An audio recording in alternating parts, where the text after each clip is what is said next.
Board exam में किसी भी टाइप के क्वेश्चन आए या ना आए, लेकिन ये क्वेश्चन 2 मार्क्स के जरूर आते हैं। एस्पिरेशन और रीजन वाले क्वेश्चन एग्जाम में आने पक्के ही होते हैं। अगर आपको एस्पिरेशन और रीजन वाले क्वेश्चनों में कहीं भी दिक्कत आती है तो ये 2 से 3 मिनट की वीडियो आपकी इस प्रॉब्लम को सॉल्व करेगा। एस्पिरेशन और रीजन वाले क्वेश्चनों में हमें क्या दिया जाता है, एक स्टेटमेंट दी जाती है और एक रीजन दिया जाता है। हमें देखना होता है क्या स्टेटमेंट ठीक है, क्या रीजन ठीक है, और इन दोनों के अकॉर्डिंग इन चारों में से कौन सा ऑप्शन सही है। तो इस टाइप के क्वेश्चनों को करने के केवल 3 रूल होते हैं। तो चलिए देखते हैं उन रूल्स को। तो इस टाइप के क्वेश्चनों में पहले हम चेक करते हैं क्या हमारी एस्पिरेशन ट्रू है या फॉल्स है। उसके बाद हम रीजन को चेक करते हैं ट्रू है या फॉल्स है।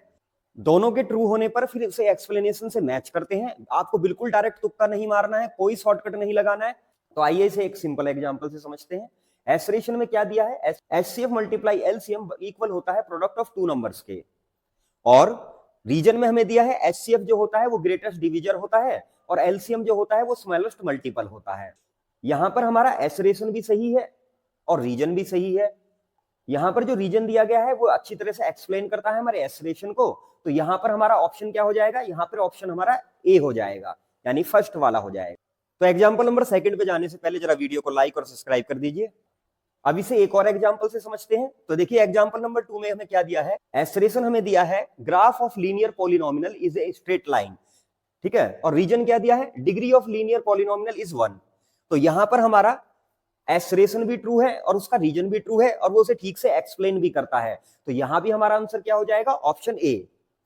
एक और एग्जांपल से समझते हैं। अब एग्जांपल नंबर 3 में हमें क्या दिया है, every quadratic equation has 2 equal real root. Reason दिया है discriminate is always positive.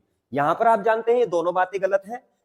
Quadratic equation के हमेशा रियल रूट्स नहीं होते हैं, तो ये वाली बात हमारी फॉल्स हो गई। डिस्क्रिमिनेट हमेशा पॉजिटिव होता है, तो ये रीजन भी गलत है। ऐसी कंडीशन में हमारा आंसर क्या हो जाएगा, डी, क्योंकि यहां पर एस्पिरेशन भी फॉल्स है और उसका रीजन भी फॉल्स है।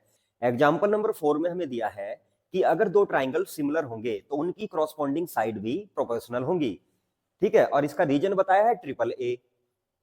तो यहां पर हमारा एस्पिरेशन भी ठीक है और उसका रीजन भी ठीक है, तो यहां पर एक्सप्लेनेशन भी ठीक हो जाएगी। तो यहां आंसर क्या लगाएंगे, हम आंसर लगाएंगे ए।